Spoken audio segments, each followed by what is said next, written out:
G'day, and welcome to the AHDC podcast series, Health Design on the Go. I'm your host, David Cummins, and today we are speaking to Associate Professor Aiden Rowe, Professor of Design Studies at the University of Alberta in Canada. Beginning with a Bachelor of Fine Arts, Aidan continued his studies into the world of design thinking and continued to explore the benefits of design research across the globe, obtaining multiple degrees and teaching in the UK at the University for the Creative Arts in London. Aidan has been working in Alberta for over 15 years, and he has continued with design thinking in the world of health, which is why he's such an important guest today for our design thinking and consultant research series. Welcome, Aidan. Thank you for your time to be here. Thank you for the invite, David. So that's a lot of degrees. How many degrees do you have to become an associate professor? Most people would have at least 3 degrees. That's what I have, as well as a certificate in higher education teaching. But most people would have 3 degrees. And they're predominantly based around design thinking and art, correct? Yeah. So my background is coming from the design side of things. My original degree was what we call visual communication design here, and that might be called graphic design in other types of institutions.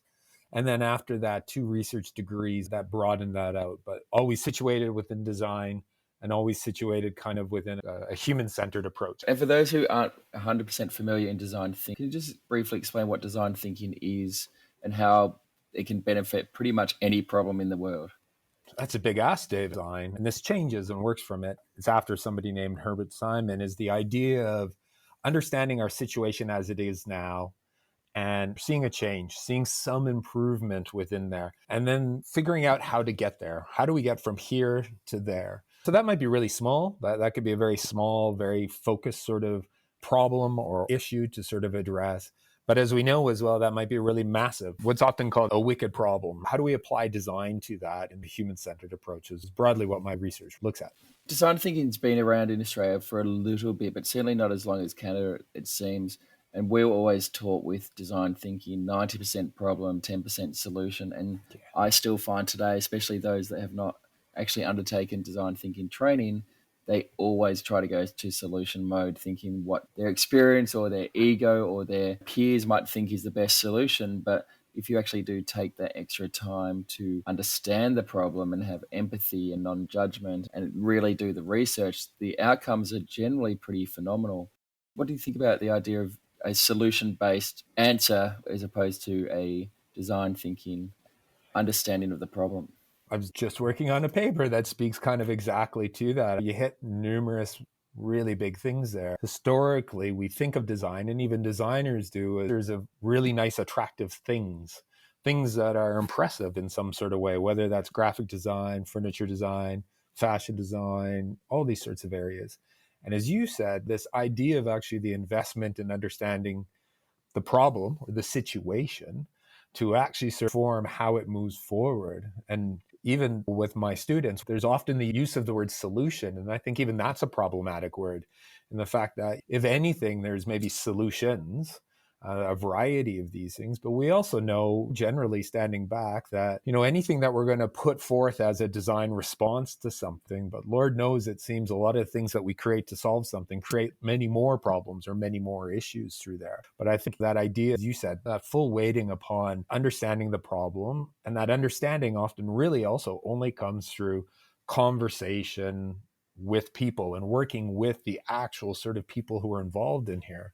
One of the things that often happens in design is that you're an outsider. You've been asked to help resolve something, and often you are most likely maybe not the client or the user of that. And so how do I understand that? And that's this kind of often what I would call a participatory design approach of, okay, let me try and really kind of understand this. How does one as a designer check one's ego, check a rush to a solution? There's an idea of the designer as a facilitator of something rather than necessarily a solver of problems. It does raise many questions within there about these ideas of preparation, about research, but that investment at the beginning really pays off at the end. And one of the things that I think is actually really interesting is that often design thinking or ideas around design thinking may be often more successfully grasped and utilized by non-designers. And that's one of the really powerful parts of it, is that actually, how could we have this kind of process that's open and a means of working that really opens it up. And again, that's a bit of an ego issue of I've spent a lot of time working as a designer, being educated as a designer, teaching as a designer. And there's something really contradictory about spending all that time and then also sort of advocating that anybody could be a designer if you actually sort of take this approach. And so I think there's always a lot of unpacking and unpicking of like, what does it mean to be a designer? What are we doing? How do we shift that idea of what I often talk about is rather, there's a real focus on the kind of outputs of design, the things we make versus the outcomes, like what has actually changed, what happens, how do we measure success within something, which is part of, as you said, that process, right? If we don't know how we're going to measure success while we're actually developing this, what's the change, which is going to be good? How do we get to the end where we can actually say, wow, yeah, that did improve things or didn't, or some of these things may work much better than thought. But yeah, an attempt to check that ego, an attempt to invest in the process, an attempt to trust people and sort of work through there is integral. Yeah, I 100% agree. So you're talking earlier about a wicked problem, and I imagine most countries in the world would consider, especially more recently with COVID and the aging population, healthcare, a wicked problem where there is often multiple factors at play, all big factors in themselves when it comes to one big group, which is certainly some of the problems we have in healthcare in Australia, and I assume similar in Canada. Your research recently has been more focusing on healthcare as a design wicked problem, and especially taking on board those considerations of the aging population and chronic disease and things like that. Do you mind just telling those people that haven't read your research about your more recent research into healthcare and how design thinking has helped? Yeah, there's probably a few strands of the research that, again, working with many different sorts of people. Some of the recent work that I'm doing right now with two colleagues involves looking at health education itself. So how doctors, let's say, are trained in medical school.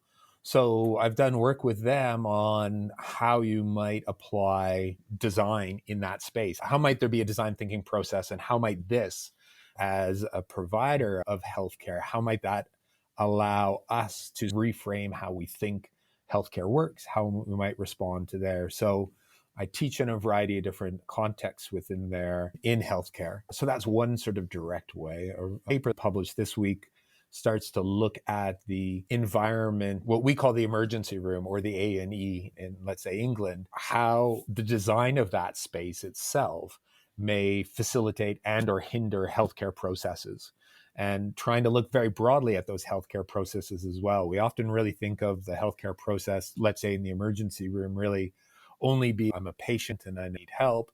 But there's a lot of interrelationships there as well. If we think of hierarchies of medical staff, if we think of the people who are sick or needing attention, but they're also usually brought in by family members. What does care look like before going to an emergency room? What does it look like after? So a recent paper that will be published right away with a colleague, Michelle Knox, it's a systematic review of looking at other people's research to better understand how might the design of the physical environment and the processes and systems involved in there actually affect our healthcare outcomes through there. So those are two broad areas, sort of like the idea of environments and systems and the idea of education as well as a means of addressing some of these complex, wicked problems.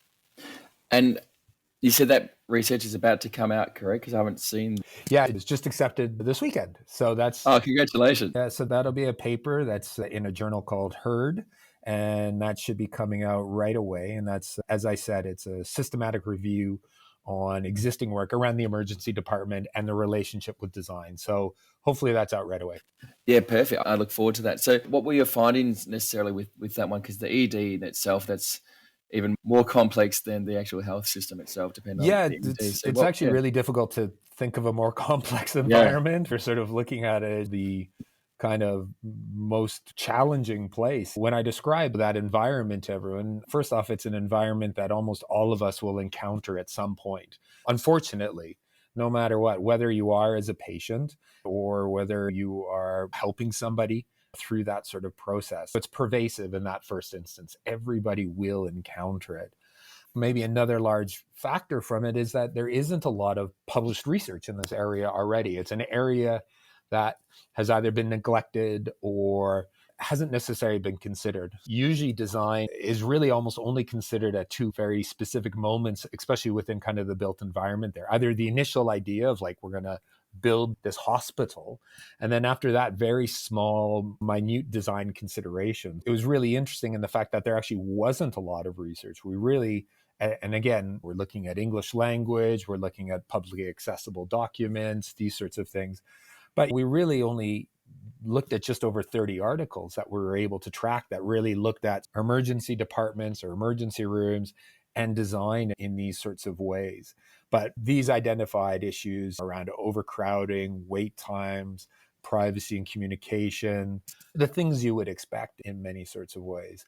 It did uncover, though, as well, one of the things that we do see a lot happening is that the emergency department is also treating a lot of people that probably shouldn't or don't need to be there. Partly they're there because of limitations on the existing systems. I can't speak for Australia, but in Canada, I don't have a doctor right now because it's very difficult to find a doctor.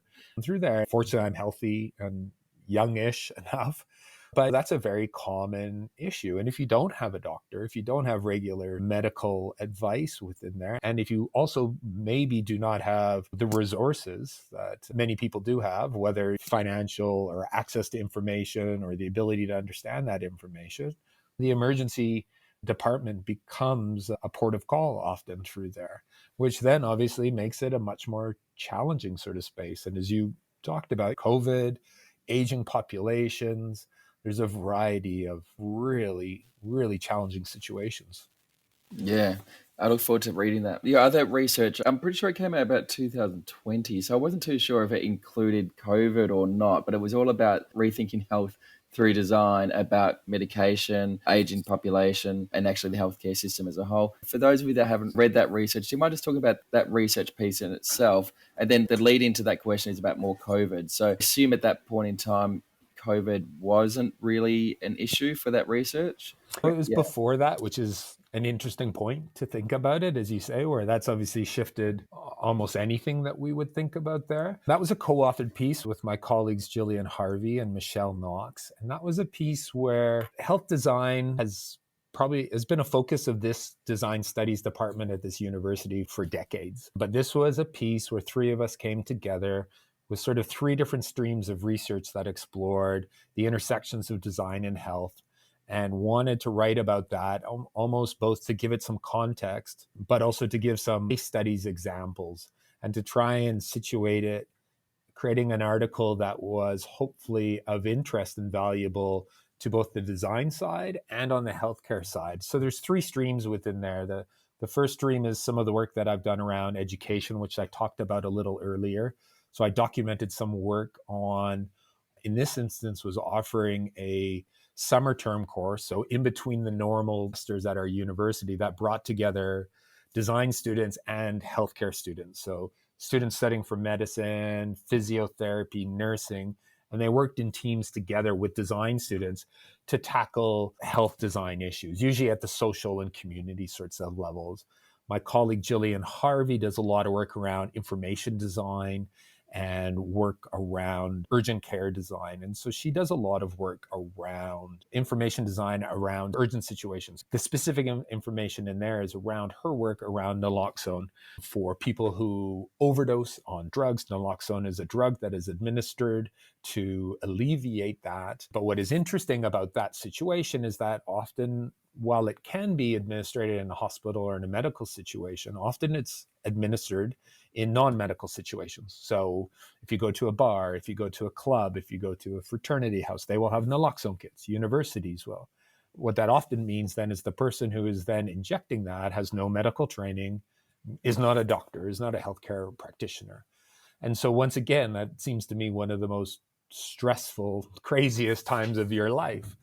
And Gillian is the person who then designs the information, the instructions on how to do that. And what's great about that is she's also really embedded that into our design programs here. So our students have worked on the refinement of the instructions that are included in those naloxone kits, that thousands and thousands of those have been distributed and used. And the third part of that is Michelle Knox's work. She was a graduate student here.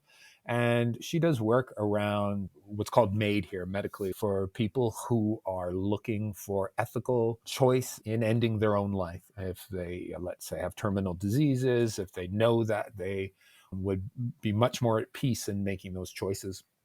And so this was a study looking at locations of dying for people. So she did an ethnographic research based in both a hospice within the province of Alberta, as well as a hospice center inside of a university, and basically looked at the physical architecture in those spaces and the systems and processes in the spaces, and then guidelines on what actually makes, as she says, and this is to paraphrase very poorly, she talks about the amount of time that is spent on designing spaces for living, for us to enjoy, for us to really maximize our living space, that there's a dearth of research on what is the space of where we die? What does that look like? What does a good death look like within there? And she's continued that work into now doing her PhD, looking more at the systems of how MAID are applied within the province through there. But yeah, that article pulled those three things together and kind of pulled us together as a means of sort of cementing a lot of those design and health interactions and intersections there. Yeah, it was very interesting. I, even reading the article myself, I thought, even though you mentioned three things, each one of those things could be considered a wicked problem, where they're just so large, like education and training, especially with doctors and palliative care. So, and now you've done ED, so they're all quite large problems. Do you think when you started on that journey that you understood exactly how big all those problems could be? Like ED in itself is huge. Or do you think there was a little bit of underestimation on such a big problem? Because with design thinking, my understanding is you want to say one problem. What is that real problem? Redefining that problem to find out exactly how you can create some solutions for that. I'm sure there is an underestimation of the complexity and the reach of those things, partly because I don't one fully understood sort of like, oh, this is going to be a challenge, or it's just so daunting. And as I would say to almost any student, you could spend your life on any one of those things and still have lots to go from there. The section that I talked about there, one of the nice things and one of the reasons why I wanted to be at a research intensive university was that access to different people, different ideas, different opportunities. And it was just a conversation, I'm sure. It's finding the right people that allow those linkages of like, oh, what if we did this? That, to be honest, to be selfish, I want to do interesting, impactful, important things. I mean, important with a small I, maybe, right? But I mean, you've only got so much time and energy. How can you invest them in good ways? Yet at the same time, I'm also interested in, let's make this interesting and let's work from there. And so mine actually really just grew out of that opportunity. What if we took 20 design students and we took 20 healthcare students or whatever they were, and we got them to work in teams and push them out, so they had to kind of partner up with community groups and broader healthcare things, and who knows what'll come up. Let's see what comes up. And so often, at least for me, it's sort of happened that way. There's not this great plan, but this opportunity comes and then it builds on there and builds on there, and then a great grad student or these things. So in one way, yes, all of a sudden pulling together a paper like that, it looks like, oh, this is all thought through and planned, and oh, this feeds into that and that. And I'm sure there's a bit of that, but it's pretty behind the scenes and it's not, at least from my point, maybe not for my colleagues, but yeah, you see a great opportunity and you grab it. And yeah, that's often what's happening.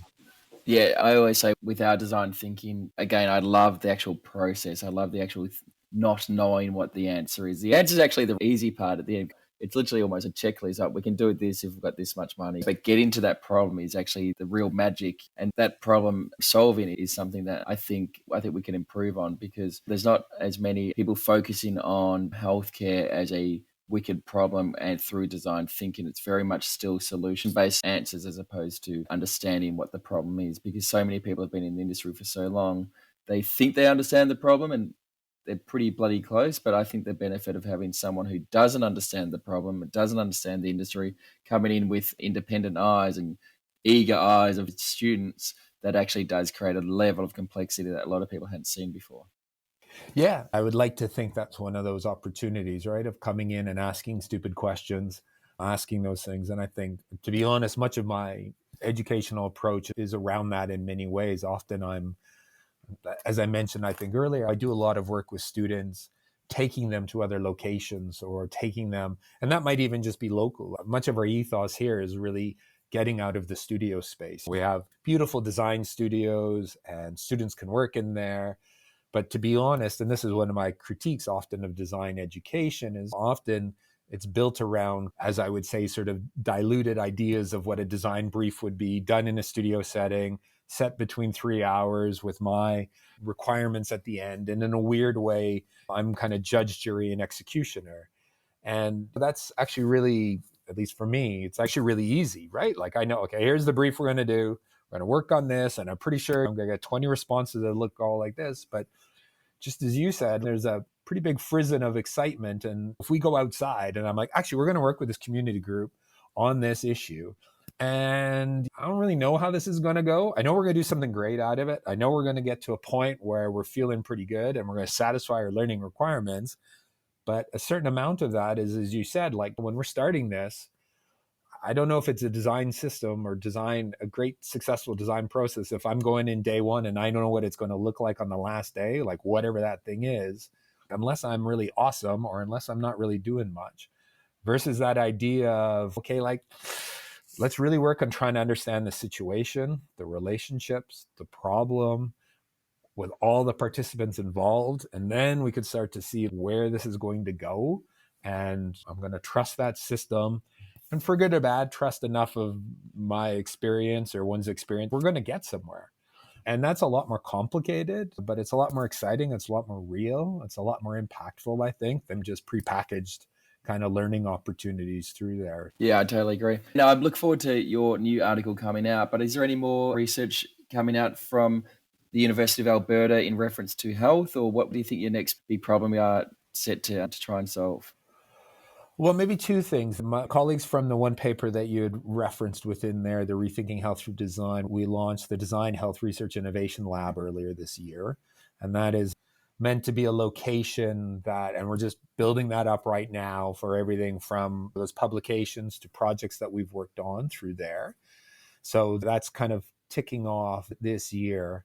And the systematic review that I talked about that looked at the emergency room and the relation with design that was co-written with Michelle Knox, that was really meant to be the basis for a larger research grant that is actually going to, hopefully, I mean, we'll apply for the funding to actually now then do some real research within emergency departments here within the province of Alberta in a variety of locations. So Edmonton, Calgary, and some more rural places, to assess those and then also look at how we might actually look at implementing design to address issues within there.